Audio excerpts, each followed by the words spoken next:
Under the warm, late summer sun, Martha's Vineyard seemed almost too perfect to be the setting for what would soon become one of the most talked-about celebrity encounters of the year. The island was buzzing with its annual African American Film Festival, a cultural celebration that had, over the years, transformed into a magnet for the most influential names in entertainment, politics, and social activism. Streets were lined with art displays, restaurants brimmed with people speaking in a low, excited hum, and just beyond the bustling downtown, the festival's main venue stood as the crown jewel of the week. This was the day the Higher Ground team, helmed by none other than Michelle Obama and her brother Craig Robinson, would record a live episode of their IMO podcast. There was an electricity in the air that morning, a sense that something important was about to happen, even if no one could quite name it. Guests filtered in through the main doors, many dressed in summer chic attire, linen suits, floral dresses, sandals paired with gold jewelry that caught the light.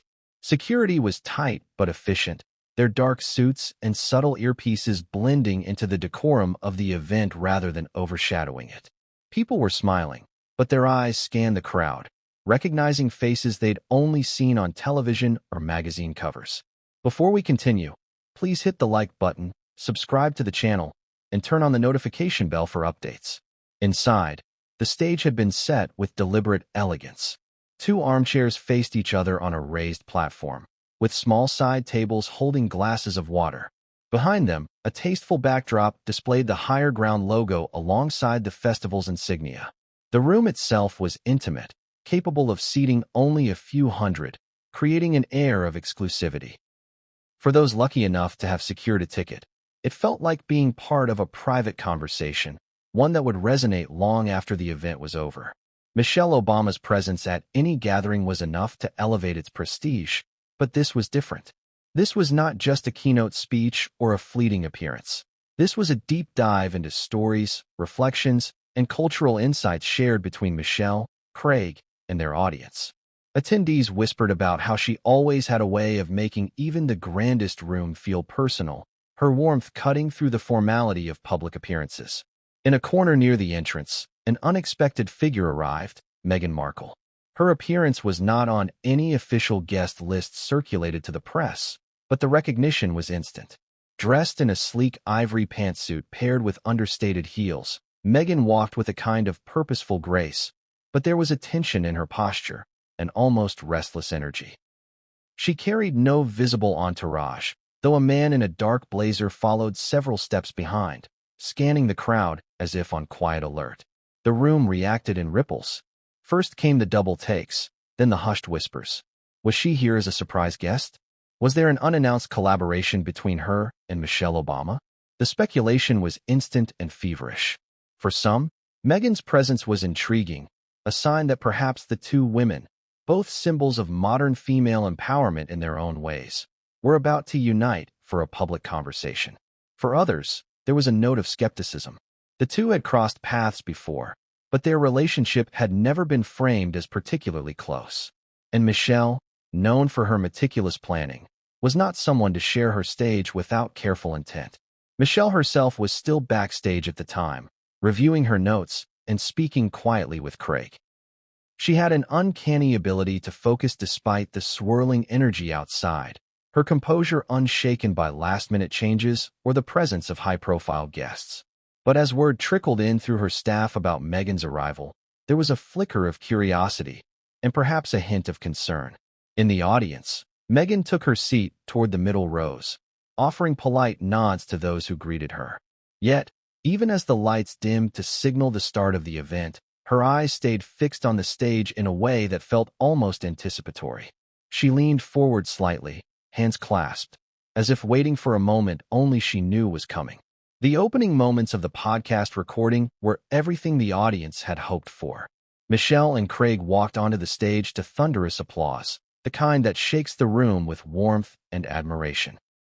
Michelle greeted the crowd with her signature smile, thanking the festival organizers and speaking briefly about the importance of storytelling in shaping cultural memory. Craig, ever the charismatic older brother, brought levity to the room with a well-timed joke about how Michelle always stole the good seats at family gatherings. From the outside, everything was perfect. Yet, under the surface, a different kind of energy was brewing. Meghan's attention never wavered, her gaze following Michelle as if waiting for a cue. Several attendees later described how Meghan began shifting in her seat more frequently, glancing toward the aisle and the edge of the stage. For some, it looked like restlessness. For others, it seemed like resolve. Michelle and Craig moved into a segment of their conversation about community resilience, sharing personal anecdotes from their childhood in Chicago. The audience laughed, nodded, and murmured in agreement at key points. That's when Meghan rose from her seat. At first, it seemed innocent enough. Perhaps she was leaving briefly or adjusting her position. But then she stepped into the aisle and began moving toward the stage. Security's response was immediate but subtle at first. Two plainclothes guards positioned near the front adjusted their stances, stepping slightly closer to the stage's edge. Meghan continued forward, her pace unhurried but direct, her eyes still locked on Michelle. A few in the crowd pulled out their phones, sensing something unusual was about to unfold. Back on stage, Michelle noticed the movement. Her expression didn't falter, but there was a brief pause, the kind of pause that an experienced public figure uses to assess a situation before reacting. In that split second, Michelle made a decision. She leaned slightly toward the guard-positioned stage left and, in a calm but firm voice that carried just enough for the front row to hear, she said, "Please stop her." It was a moment that seemed to freeze in time. The guards stepped forward, one holding a hand out in a polite but immovable gesture. Meghan slowed, her expression caught between surprise and determination. The room went silent except for the faint creak of the floor as the guards positioned themselves fully in her path. What happened in the seconds that followed would ignite days of speculation, online debates, and countless think pieces. But in that charged moment, all anyone in the room could feel was the collision of two powerful public images, one of control and boundary setting, the other of ambition and disruption. The rest of the story was yet to be told, but everyone there knew they had just witnessed the opening scene of something much bigger. The Martha's Vineyard African American Film Festival had, over the years, become more than just a celebration of cinema. It was a pilgrimage of sorts, a gathering point for leaders in the arts, politics, business, and activism to come together in a space that blended cultural pride with high-profile networking. Founded 2 decades earlier, it had grown steadily, each year adding more renowned speakers, more powerful panels, and more memorable moments. By 2025, it was widely regarded as one of the most important cultural events in the United States, attracting everyone from emerging filmmakers to Academy Award winners, best-selling authors, political leaders, and influential philanthropists. The festival's prestige was built not just on the films it showcased, but on the conversations it sparked. It was a place where issues of representation, heritage, and social justice were explored with honesty and urgency. Attendees came to watch films, yes, but also to listen, to learn, and to connect. Its venues ranged from intimate screening rooms to grand theaters, each chosen for its acoustics, history, or symbolic importance. The air was always thick with anticipation. Anticipation not just for what would happen on stage, but for the chance encounters that could happen in the hallways, in the lobby, or even while standing in line for coffee. The Higher Ground appearance by Michelle Obama and Craig Robinson was the crown jewel of the 2025 program. Their IMO podcast had steadily built a devoted following, thanks to its mix of candid sibling banter, thoughtful interviews, and reflections on topics ranging from family dynamics to global affairs. The announcement that they would be recording an episode live at Martha's Vineyard was met with immediate excitement. Tickets sold out within hours, and for days afterward, the festival's social media pages were flooded with people pleading for any last-minute openings. Michelle's participation carried symbolic weight. She wasn't just a former First Lady.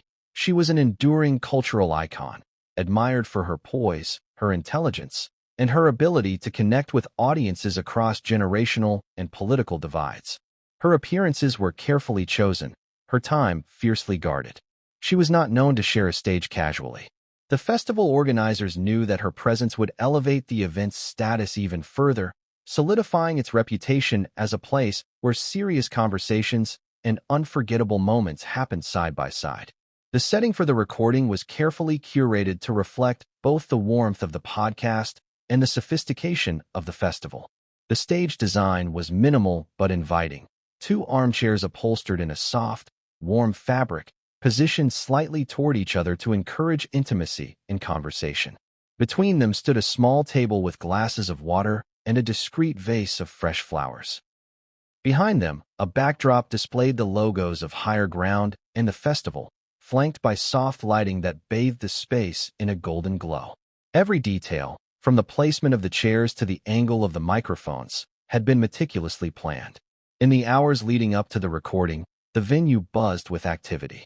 Technicians ran sound checks, staff adjusted seating arrangements, and ushers guided guests to their spots. Outside, the crowd milling around the entrance created an atmosphere of both elegance and excitement. Well-dressed attendees posed for photographs, laughed over shared memories from past festivals, and scanned the arrivals for familiar faces. This was the kind of event where simply being in the room was an achievement, and those who had secured a seat knew they were about to witness something special. The festival's long-standing reputation for bringing together different generations of thought leaders made it more than just a backdrop for this story. It was a stage that amplified everything that happened upon it. The audience was a tapestry of artists, activists, academics, and admirers. Many had traveled great distances, some from across the country, just to be part of this moment. There was a sense of unity in the room, a shared understanding that what was about to unfold would be remembered not just for entertainment value, but for its cultural significance. In the front rows sat filmmakers whose works had been featured earlier in the week, as well as literary figures whose novels had explored themes similar to those Michelle and Craig often discussed.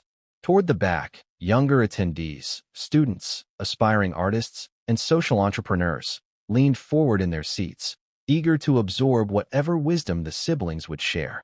Conversations before the event touched on everything from the challenges of navigating creative industries to the importance of preserving history through art. It was an environment primed for inspiration. The prestige of the festival also came from its unwritten rules. It was a place of respect, respect for the craft, respect for the speakers, and respect for the stories being told. Disruptions were rare, and the audience prided itself on being engaged but measured. To appear uninvited on stage or to break the flow of a program was unthinkable, not because of any rigid enforcement, but because of the shared understanding of the space's purpose. Everyone knew that what happened here was meant to honor the work being presented, not overshadow it. Against this backdrop, the presence of an unexpected, unannounced high-profile figure could create a ripple that shifted the balance of the room. At Martha's Vineyard, everything was magnified. Every entrance, every interaction, every word spoken carried the weight of the festival's legacy. The audience was discerning, the stakes high. This was not an environment where casual spontaneity was always welcome. It was an environment where the narrative was carefully shaped, and where deviations from that narrative could stand out like a sudden storm in an otherwise clear sky. That was the context into which Meghan Markle would step. Her arrival, though not unprecedented for a public figure of her stature, was bound to draw attention. Attention that could either be absorbed gracefully into the evening's proceedings or, depending on what happened next, disrupt the meticulously balanced atmosphere. The festival's prestige meant that the smallest of moments could become the biggest of headlines. And in a room primed for connection, any breach in etiquette or protocol would echo far beyond the walls of the venue. This was the weight of the backdrop, a decades-long tradition of excellence, a carefully crafted event, and an audience expecting a flawless evening. It was an environment that celebrated presence, but only on its own terms. And it was against these terms that one woman's actions would soon collide. She arrived with the kind of timing that was too perfect to be accidental. Not at the start when the earliest guests were still filing in, but not so late as to miss the opening moments of the event. Meghan Markle stepped through the double doors of the venue at the exact point when conversations had reached their peak hum and the photographers stationed near the entrance had their lenses at the ready. Her appearance was like a stone dropped into still water, sending ripples in every direction, even before she spoke a word. Her outfit, as always, was deliberate. She wore a tailored ivory pantsuit that seemed to glow under the soft lighting, paired with nude heels that clicked faintly against the polished wooden floor. A slim gold bracelet adorned her wrist, catching the light with each subtle movement. Her hair was styled in loose waves that framed her face, the kind of effortless look that only comes from meticulous preparation. From a purely visual standpoint, she was a picture of poise. But there was something in her body language, a tautness in the shoulders, a way her gaze swept the room quickly, that hinted at purpose beyond simply attending. The reaction in the room was instant. Heads turned. Conversations faltered. A few attendees exchanged knowing glances, while others whispered, the words barely audible but easy to guess. Was she here as a surprise guest? Was there an unannounced collaboration in the works with Michelle Obama? Or was she simply attending as a supporter of the festival? The lack of context made her presence all the more intriguing. For some, her arrival was met with quiet excitement. Meghan, after all, was no stranger to the spotlight, and her appearances always carried an air of unpredictability. In a festival celebrated for amplifying voices and telling bold stories, perhaps she was here to add her own. But for others, there was skepticism. Meghan's relationship with public events in the United States had been complicated. While she commanded attention, she also carried a polarizing reputation, adored by many, criticized by others. And Michelle Obama was known for carefully curating her stage, rarely sharing it without deliberate intention. The ushers greeted her politely, guiding her toward an open seat in the middle rows. Meghan moved with a measured grace, offering a soft smile to those who caught her eye, but never stopping for extended conversation. Behind her, a tall man in a dark blazer, likely a member of her private security, followed at a discreet distance. His eyes scanned the room with a quiet efficiency, assessing exits, noting faces, and occasionally touching the earpiece that connected him to someone outside. From her seat, Meghan had a clear view of the stage. She crossed her legs, smoothed the crease in her trousers, and settled into a posture that was both relaxed and ready. Throughout the next several minutes, she engaged in small talk with a woman seated beside her, laughing politely at a remark, but her gaze returned again and again to the front of the room. Observers noticed this, the way her focus lingered, as though she were waiting for a particular moment. Her presence did not go unnoticed by the festival organizers. Backstage, Michelle Obama's staff received word almost immediately that Meghan was in attendance. The message was passed along in quick, quiet exchanges. She's here. Row 4 middle. White suit. For Michelle, who was finalizing her notes and discussing the opening segment with Craig Robinson, it was a development worth noting, but not one that derailed her concentration. Still, the awareness lingered. There was a reason Meghan's arrival carried such weight. In the weeks leading up to the festival, her public appearances had been sporadic. The media had speculated about strained relationships with certain celebrity circles and rumors of tension with influential figures in the entertainment and political worlds had bubbled beneath the surface. For her to appear here, at a cultural event where the guest list was as carefully curated as the programming, was bound to invite scrutiny. Some guests tried to interpret her motivations. Perhaps she had come to publicly align herself with Michelle Obama, tapping into the former First Lady's credibility and popularity. Or maybe she hoped to use the visibility of the festival to reframe her own narrative, positioning herself once again as a champion of social causes. Others suspected it was more personal, a desire to reconnect with an influential figure who had, at one point, expressed cautious support but had since kept her distance. Meghan's demeanor during the pre-show mingling was polite but reserved. She didn't approach the stage or make overt moves to engage with Michelle before the program began. Instead, she seemed to bide her time, her eyes occasionally flicking toward the backstage curtain as though measuring the distance. She adjusted the strap of her handbag, leaned forward in her seat, and glanced down at her phone, typing something quickly before slipping it away. The energy in the room shifted slightly. It wasn't disruptive, but it was noticeable, a subtle tightening of the air, as though everyone was aware that something unusual might be unfolding. The festival's regular attendees were used to celebrity sightings, but this felt different. This wasn't just another famous face in the crowd. This was someone whose very presence could alter the mood of the evening, depending on what she chose to do next. The anticipation built as the lights dimmed and the ushers moved to close the doors. Conversations faded to a hush. The room was ready for the Higher Ground podcast recording to begin. Meghan sat perfectly still now, her gaze fixed on the stage, her expression unreadable. Behind the scenes, Michelle and Craig prepared to step out, their microphones clipped and tested.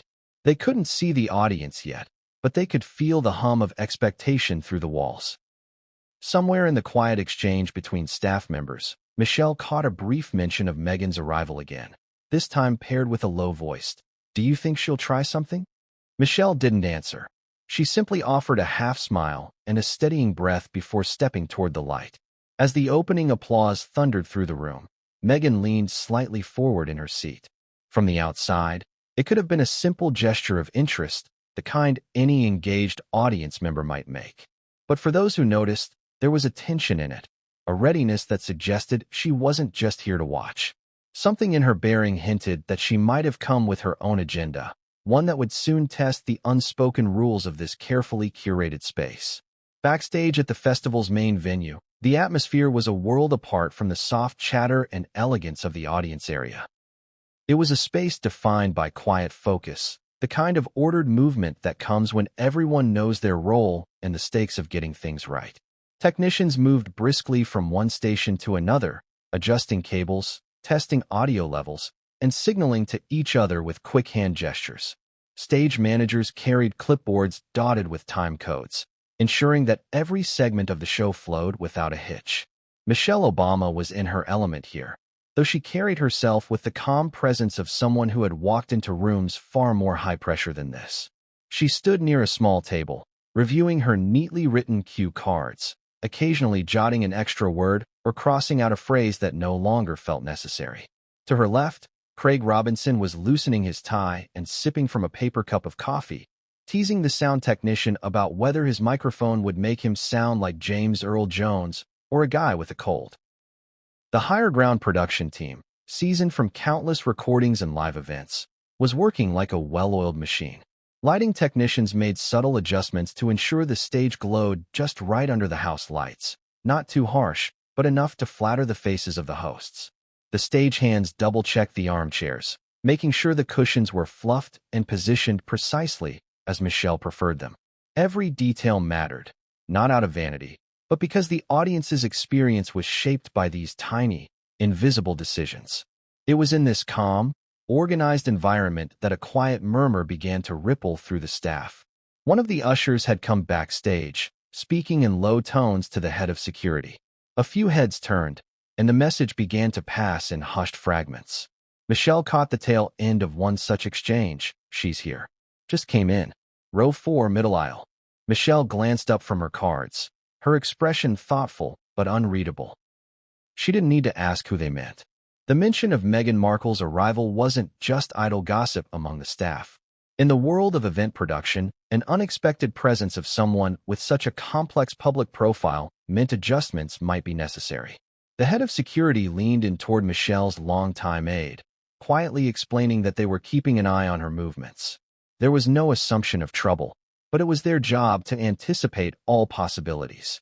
Michelle continued reviewing her notes, her demeanor unchanged, but those who knew her well understood that she was processing the information with precision. She wasn't one to be easily startled, yet she also wasn't one to leave things to chance. After years in the White House, she had learned the importance of anticipating disruptions, not with paranoia, but with preparedness. Craig, ever the conversationalist, leaned closer and asked in a low voice, "You think she's here to talk to you?" Michelle gave a faint shrug. Could be nothing. Let's just stay on track." She returned her gaze to the cue cards, but there was an added firmness in the way she gripped them. In another corner of the backstage area, two members of the festival's organizing committee were quietly debating how to handle the situation if Meghan requested to speak or join the stage. "We can't just let her walk up," one whispered. "This is Michelle's segment, not an open mic." The other nodded in agreement, glancing toward the security monitors that displayed live feeds of the audience. On one screen, Meghan could be seen sitting calmly, her hands folded neatly in her lap, but her eyes fixed on the stage curtain. The pre-show rituals continued, though now with a subtle edge of awareness. The stage manager counted down the minutes to showtime, checking off final preparations. The sound engineer adjusted the volume levels one last time. A makeup artist dabbed at Michelle's cheekbones, ensuring she looked as fresh under the lights as she had when she first arrived. Craig straightened his suit jacket, his usual humor now tempered with a readiness to follow Michelle's lead in whatever might unfold. Meanwhile, in the wings, the lead security officer discreetly positioned two of his team closer to the stage's left and right access points. Their presence was understated. No aggressive posture, no visible tension, but their eyes were sharp, tracking every movement in the first few rows of the audience. They weren't there to intimidate. They were there to ensure the program stayed on course. Michelle was briefed one final time by her aide. The order of discussion topics, the timing of the transitions, the positioning of the microphones. "We start with community building," the aide reminded her.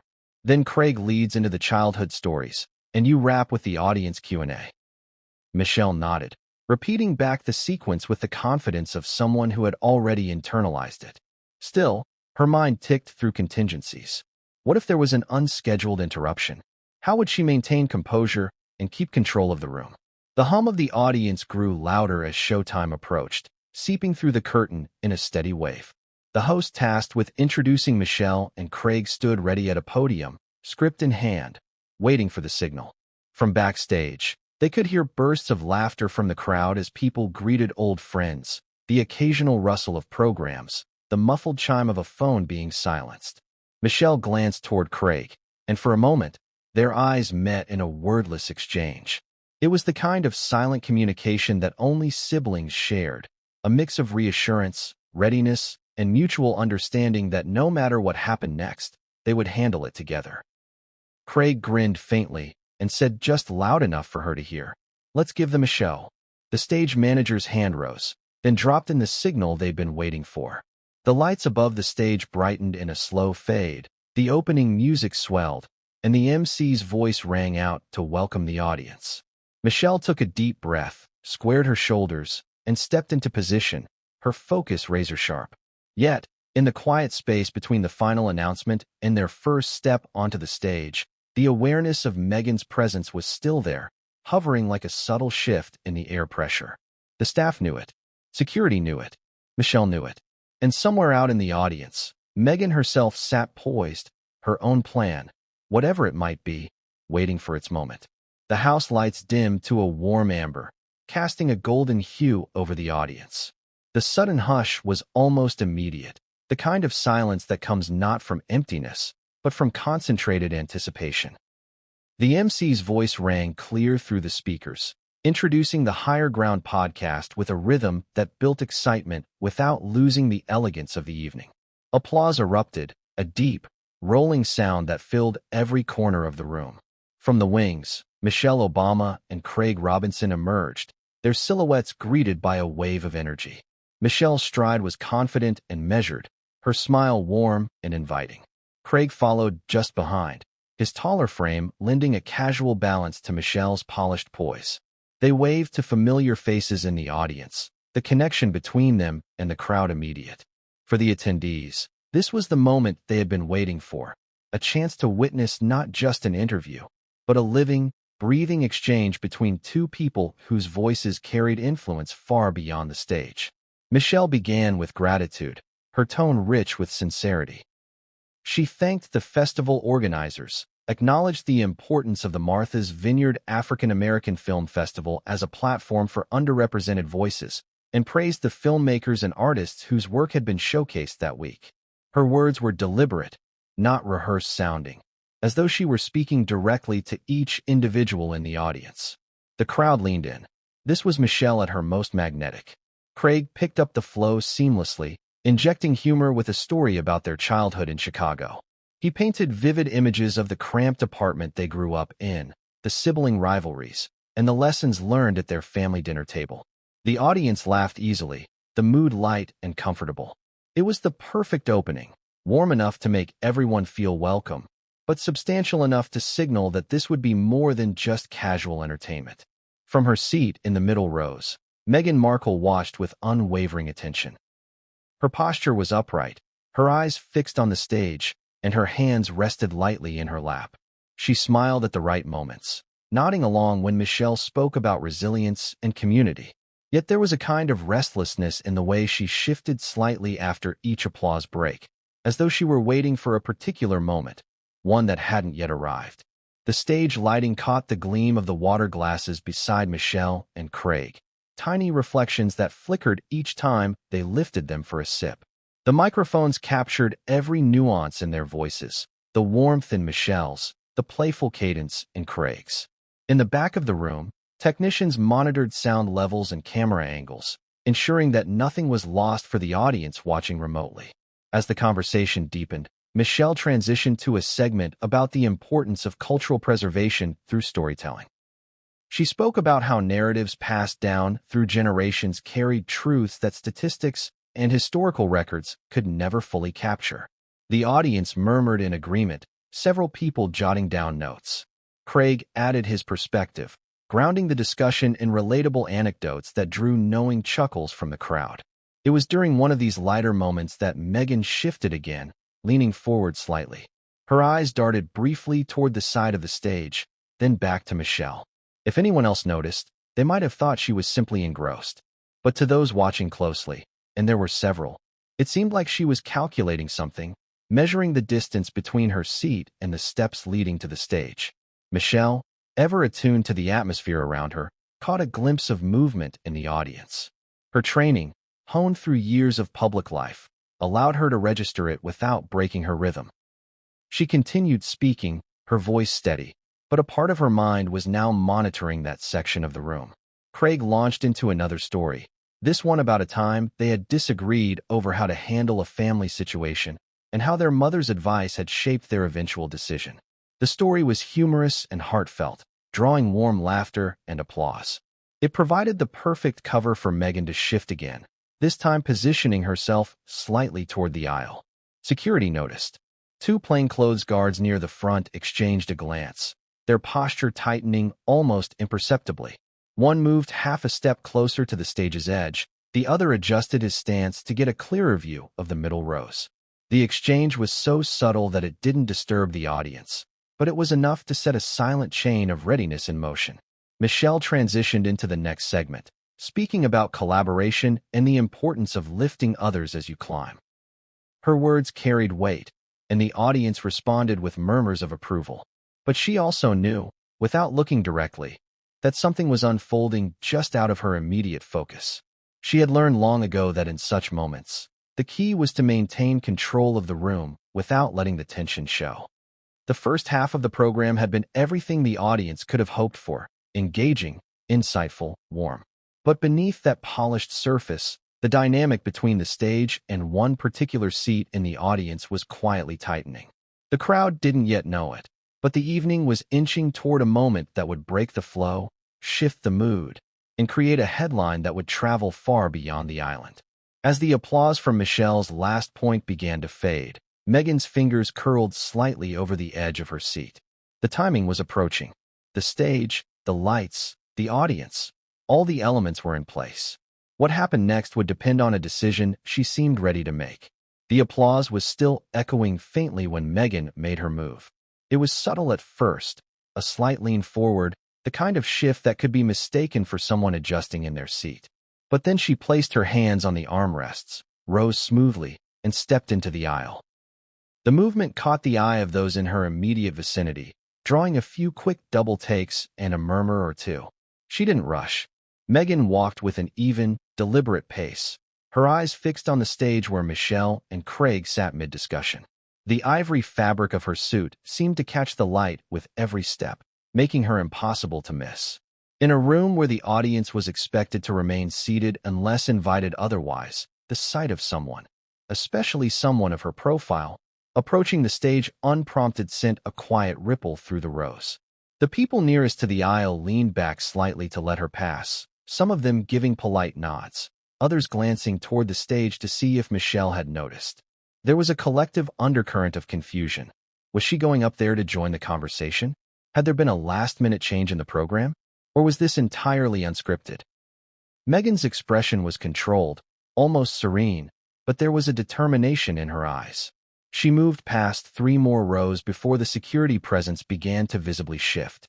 The 2 plainclothes guards stationed near the front tightened their stance, their eyes locking on her trajectory. One of them moved forward a few paces, subtly intercepting the narrow space between the aisle and the stage steps. Michelle, mid-sentence, registered the movement without turning her head fully. Her training had taught her how to read a room without breaking focus. She paused for the briefest moment, enough for Craig to glance at her, and then toward the approaching figure. Michelle's expression didn't change, but her next sentence came out with a firmer cadence, as though anchoring herself to the conversation even as she assessed the unfolding situation. Meghan reached the last row before the stage steps. Her pace slowed, perhaps in response to the subtle shift in body language from the security guard now directly in her path. There was no raised voice, no visible tension, just a hand raised at waist level, palm out, a gesture that was polite yet firm. Several audience members craned their necks to watch, their attention now torn between the stage and the aisle. The atmosphere, moments earlier warm and engaged, had gained an edge, a curiosity that bordered on discomfort. In an event known for its carefully maintained decorum, this kind of unscripted movement carried weight. Meghan's lips moved in quiet speech toward the guard, though the words were inaudible to most. Her tone appeared calm, perhaps even conversational, but her eyes flicked past him toward Michelle, who now shifted slightly in her chair. The former First Lady leaned ever so subtly toward the guard-positioned stage left, and, with a voice low enough to keep the moment contained but clear enough to carry to him, said, "Please stop her." The phrase was delivered without sharpness, but it carried an authority that left no room for debate. The guard nodded almost imperceptibly and stepped fully into Meghan's path. The second guard mirrored his movement from the opposite side, creating a quiet but undeniable barrier. Meghan stopped. For a moment, the space between her and the stage felt heavier than the physical distance suggested. She tilted her head slightly, her face an unreadable mix of composure and something else, surprise, perhaps, or a calculation of what to do next. Around them, the audience remained silent, the weight of the moment pressing against the walls. The guard spoke softly to her, gesturing toward her seat. Meghan's response was measured, a few short sentences that prompted him to shake his head in polite refusal. She glanced once more toward Michelle, but the former First Lady had already redirected her gaze back to Craig, picking up the thread of their conversation as though nothing unusual had occurred. Meghan held her position for another heartbeat, then gave a small nod and turned back toward the aisle. The walk to her seat felt slower than her approach, her posture still upright, but her steps carrying a different energy now. A few audience members offered polite smiles as she passed. Others avoided eye contact altogether, perhaps out of discomfort. By the time she reached her seat, the podcast discussion was continuing as if uninterrupted. Michelle's voice was steady, her tone warm, and Craig was chuckling at his own anecdote. But the energy in the room had shifted in a way that couldn't be undone. Those who had witnessed the exchange knew they had seen something outside the script, something that would be replayed in conversations and on social media long after the lights went down. In that brief, unplanned moment, the evening had gained a layer of tension it hadn't had before. And while Michelle maintained the flow of the event flawlessly, Meghan's attempt, and the quiet but firm refusal, had already etched itself into the memory of everyone present. Michelle Obama was no stranger to the unexpected. Years in public life, from the intense scrutiny of the White House to her global book tours, had taught her the art of managing disruptions without letting them take ownership of the moment. Still, even for someone of her composure, what had just occurred required a precise blend of firmness, diplomacy, and quick thinking.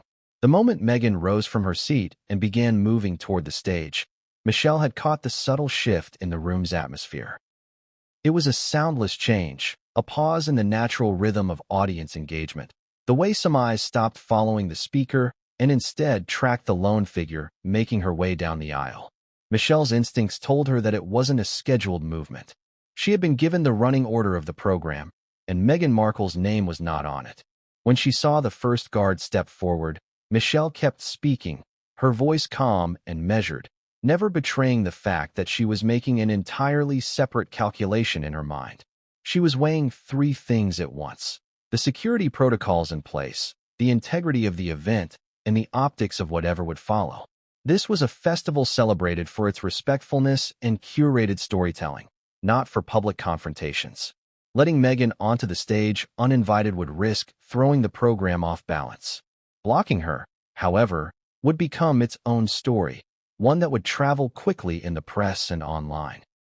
Michelle's pause had been almost imperceptible, but in that beat, she leaned toward the guard and quietly delivered the instruction that would decide the outcome. "Please stop her." The words were not sharp, not loaded with hostility. They were a clear, non-negotiable boundary, given in the kind of tone that communicated both authority and finality. From her chair, she watched the guard step fully into Meghan's path and the exchange that followed. Michelle didn't break her facial composure, but she was acutely aware of the eyes in the room, not just on Meghan and the guards, but on her. People were waiting to see if she would acknowledge what was happening, if she would invite Meghan up anyway, or if she would pretend nothing had occurred. Craig, sitting opposite her, glanced briefly toward the movement in the aisle and then back at Michelle. His expression flickered with the kind of sibling awareness that comes from years of shared experiences. A silent question, "Are you good?" Michelle's steady nod was enough of an answer for him to keep the conversation going. As Meghan eventually turned back toward her seat, Michelle felt a quiet sense of control reestablish itself in the room. The energy shifted again, this time back toward the stage, as Craig began telling a story that drew out a few chuckles from the audience. Michelle let her own smile return, nodding along, and then picked up her cue to speak again, her tone seamless, as though there had been no interruption at all. But internally, she knew the moment would not disappear simply because they had resumed the discussion. Cameras were in the room, both the festival's official ones and the inevitable smartphones in the audience. The footage would make its way online, dissected frame by frame, with narratives spun in every direction. She also knew the questions would come later, both from the media and perhaps even from Meghan herself.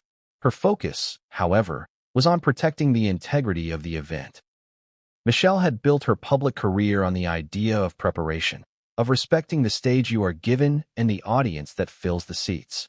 Allowing an unplanned stage intrusion, especially from someone as high-profile and polarizing as Meghan, would risk overshadowing the carefully crafted purpose of the evening.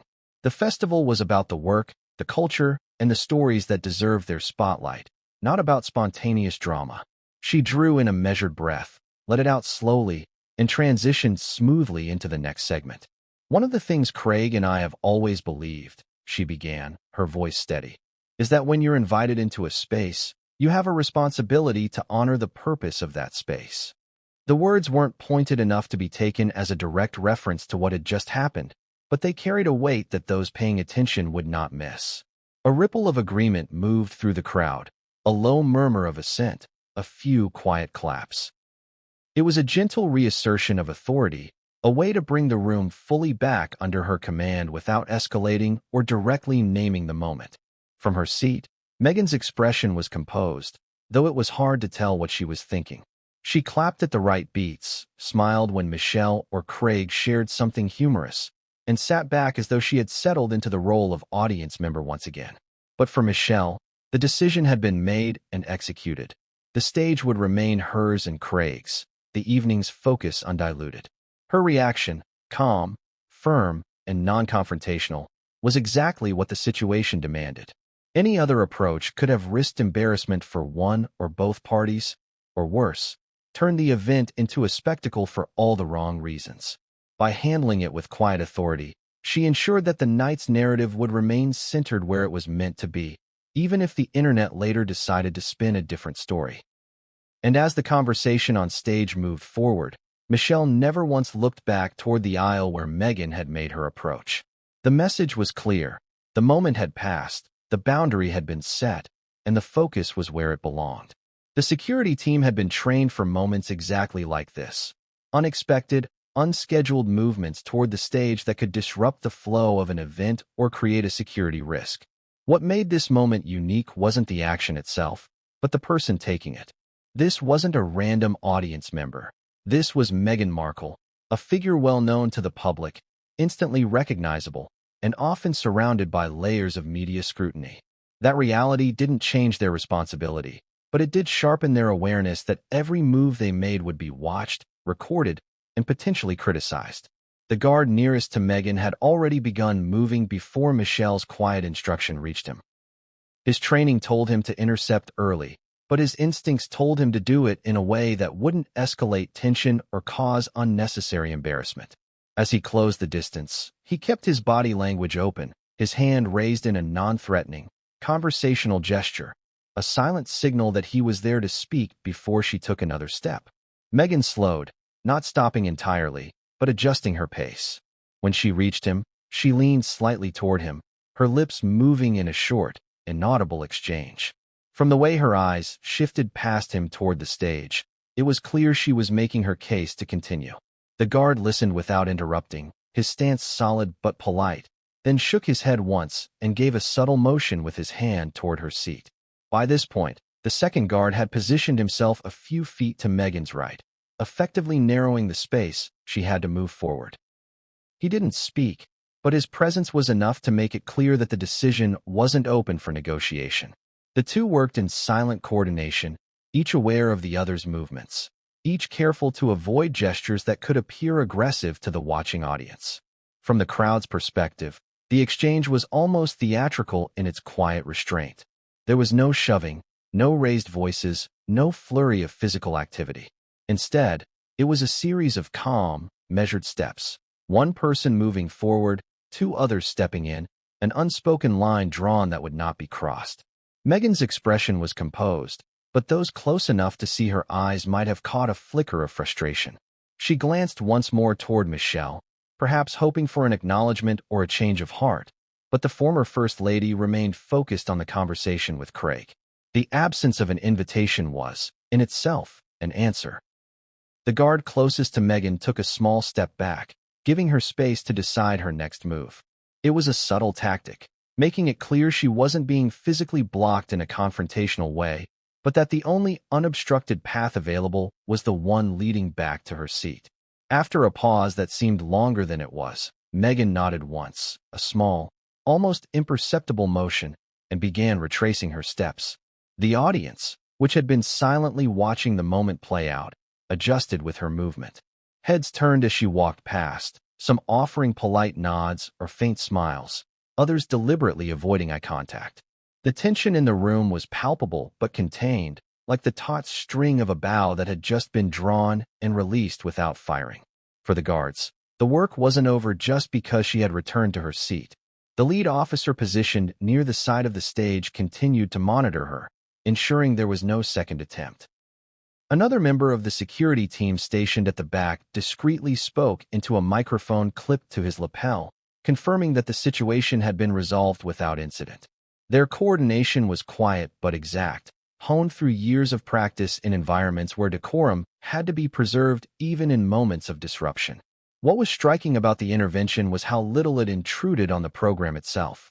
Michelle and Craig kept the conversation flowing, their voices steady, the rhythm of the discussion intact.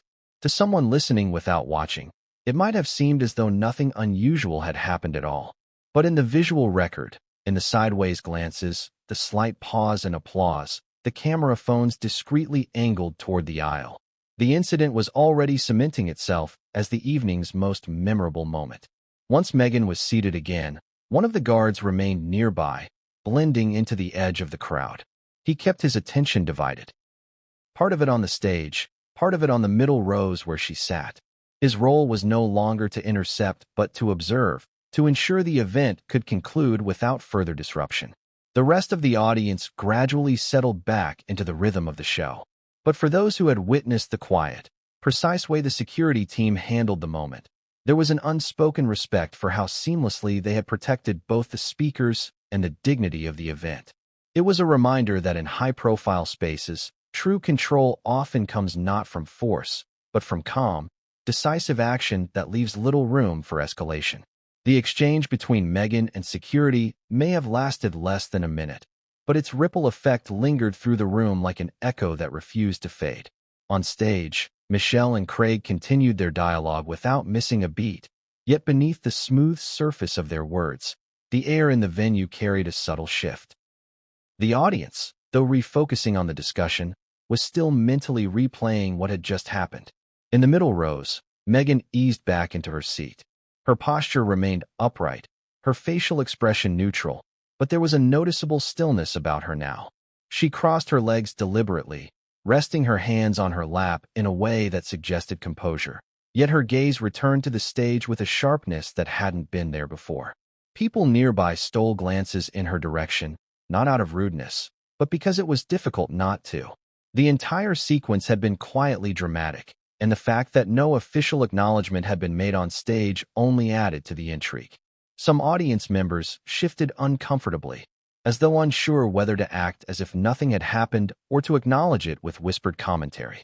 A few leaned toward their companions, heads almost touching, murmuring observations. "Was that planned?" one person asked under their breath. "She looked like she was about to join them," another replied. The responses varied. Some were convinced it had been a misunderstanding, others saw it as a deliberate, uninvited move. On stage, Craig was in the middle of a humorous anecdote about their grandmother's unique advice on life and resilience. The laughter it drew from the audience was genuine, yet tinged with the residual energy of the earlier interruption. It was as if the room was laughing, but not quite as freely as before. The shift was subtle, the kind of change only seasoned public speakers like Michelle and Craig would notice. Michelle was acutely aware of it. She had long learned how to read a room's energy, and she knew the moment between Meghan and security had left an imprint. But her approach was to draw the focus back to the content of the discussion, to restore the rhythm and warmth. She leaned slightly forward, her voice taking on a more personal tone as she recounted a story from her early career, a moment of doubt that turned into a turning point. Her words were steady, her timing flawless, and slowly, the audience began to immerse itself again in the conversation. Still, phones had come out in small but noticeable numbers. A handful of attendees were discreetly typing notes into their devices, some likely sending real-time updates to friends or posting to social media.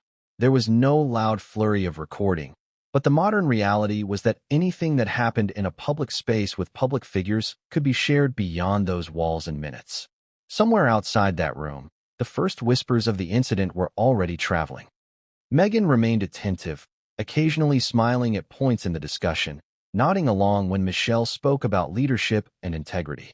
But the earlier attempt to join the stage had altered how some in the audience perceived her presence. What had started as curiosity about why she was there had become a quiet undercurrent of speculation about what she had intended to do.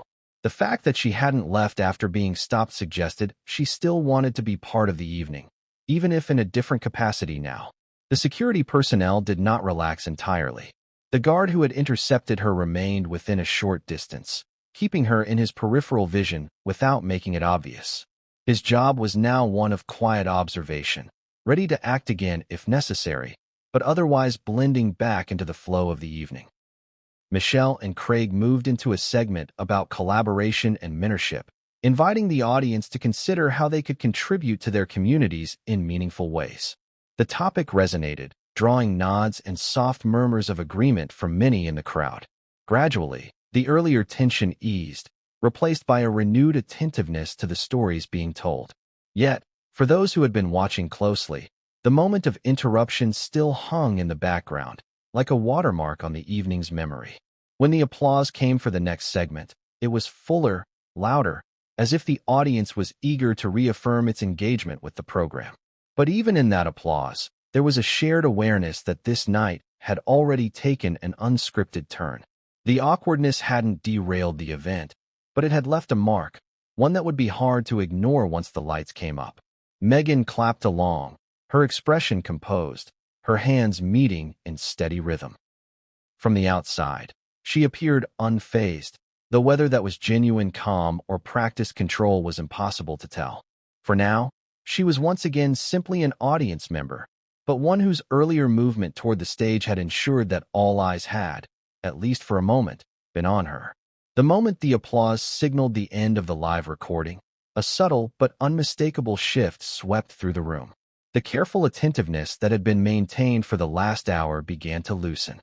People rose from their seats, some stretching after sitting so long, others immediately pulling out their phones as though they had been holding back the urge to communicate what they had just witnessed. In the mingling of voices, one could hear the hum of curiosity, fragments of whispered conversations piecing together the same scene from different perspectives. Those who had been seated closest to Meghan were among the first to share their impressions. A woman in a navy wrap dress leaned toward her friend as they made their way toward the exit. "It wasn't just me, right? She was definitely heading for the stage." The friend nodded, still glancing back over her shoulder as if expecting to catch Meghan's eye. "Oh, she was going up there," she replied quietly. "And Michelle, she didn't even blink when she told them to stop her, like she knew exactly what she was doing." Small clusters formed near the back of the hall, attendees lowering their voices while trading versions of the event. Some insisted it had been a misunderstanding. Perhaps Meghan had been invited, but the message hadn't reached security. Others were certain it was a deliberate, unplanned move, pointing to how composed Michelle had been in shutting it down. The absence of any official explanation only fueled the speculation. Outside the venue, the warm evening air felt charged. Attendees spilled out onto the steps and into the street, some lingering to take photos against the festival banners, others immediately dialing friends or opening social media apps. Snippets of conversation floated on the breeze. "You wouldn't believe what I just saw." It was awkward, but Michelle handled it so well. "I wonder if this will make the news." Inside, the festival staff moved efficiently, guiding people toward the exit while also keeping an eye on the VIP areas.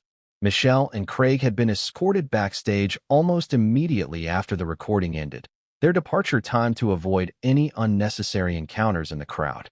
They were heading to a private reception with the festival's organizers and a small group of invited guests. Meghan, however, did not follow the majority of attendees out right away. She remained in her seat for several minutes after the show ended, speaking quietly with the man in the dark blazer who had accompanied her. Their conversation was calm but deliberate, with Meghan occasionally gesturing toward the stage area as if referencing the earlier moment. Eventually, she rose, smoothing the front of her suit, and began walking toward the exit. Her movement through the departing crowd was met with mixed reactions. Some people greeted her politely, offering a quick handshake or smile, while others stepped aside without comment. A few bold attendees approached her with questions. "Were you supposed to be on stage? Did something happen with security?" But Meghan kept her responses brief and neutral, offering no details that might clarify the situation. By the time she stepped outside, the first murmurs of the incident had already found their way online. A short video clip, taken from the perspective of someone sitting halfway back in the audience, showed Meghan rising from her seat and making her way toward the stage before being stopped by a security guard. The footage was grainy, but the key elements were clear enough to ignite curiosity. The caption read simply, "This happened at Michelle Obama's podcast taping tonight." Within minutes, comments began piling up beneath the post. Some users expressed shock, others amusement, and a few jumped immediately into debates about whether Meghan's approach had been inappropriate or misunderstood.